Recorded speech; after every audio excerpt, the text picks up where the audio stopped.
waxaan leeyahay horta number 1 uu soo qadimaya madaxweynaha aan jecelahay ee dawladnimada keenay maxamed cabdullaahi farmaajo maartay ayaan leenahay waxaan haysdiibin kollaba ha isku dhiibin ninkaas waxa weeyaan ummad xora ayaad hogaaminaysaa oo Soomaali la yiraahdo oo qable oo sankeedan la taabanin ayaad hogaaminaysaa oo dawladnimada maanta u hamuunsan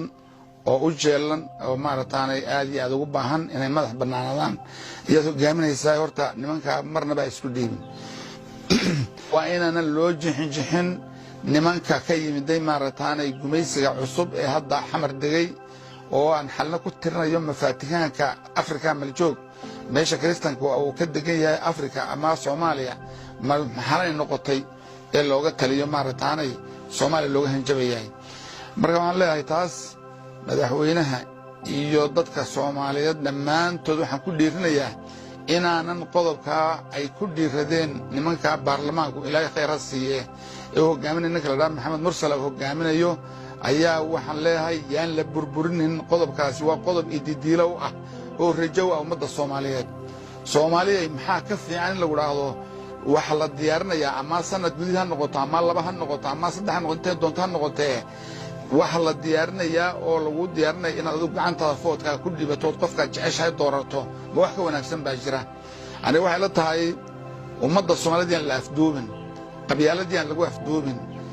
maartaan laaluush maartay ay soo diraan wadamo cadow yahay soo direen yaa lagu laaluushin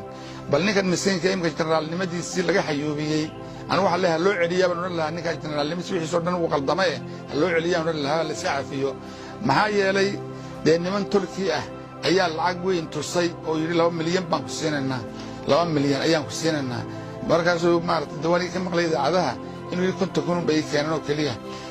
waxa weeyaan horta in ninka darajada loo kale ee u dhaartay wadan inuu janannimo ku gaaray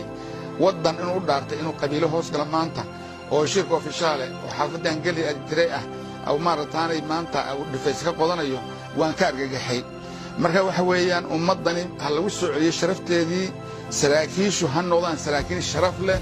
oo ummad maartay sidaan ku arkay dhalinyaro fiican oo dariiska maartay gorgor iyo xibneed maartaanay arrin xaramad xiran oo lahayd caladan loo dariiska waxaan u qaadanay ummad Soomaaliyeed baan u qaadanay qaran baan u qaadanay dawlad baan u qaadanay wadaniyad baan u qaadanay qabiil ma aan qaadanay ragana waan dhageysay ilaahay khayraas iyo kuwana ninkana waxaan leeyahay leeyahay maartay Sarjon la leeyahay waa ilaahay toobad keenin dhalinyaro tahay oo maartay wadankuna rajo fiican ku lahaa tahay u soo noqo oo dhifaysan iska baabi ciidankan halka ka noqo dawladda cagta wadiiso Soomaali maanta idilada dawladda aad soo saarteen farmaajo dawladda aad soo saarteen tooshkii aan sheegi jiray adabada u soo saartay maanta baarlamaankana waa ku taageeray in food la gaarsiiyo qof iyo codkiisa ah la gaarsiiyo taasi waxaan ku soo gabagabeynayaa oo leeyahay farmaajo iyo baarlamaanka oo hogaaminaya maartay ninka la raado Mursal iyo Muddo iyo hogaaminayaan waa inay ku adkaystaan araarkooda Soomaaliya ay ugu gargaareen ay ugu gurmadeen kolkii nimankii maartay Kenya iyo Imaaraadka wateen markay waxba ka socon waayeen 8 bilood markay ka socon waayeen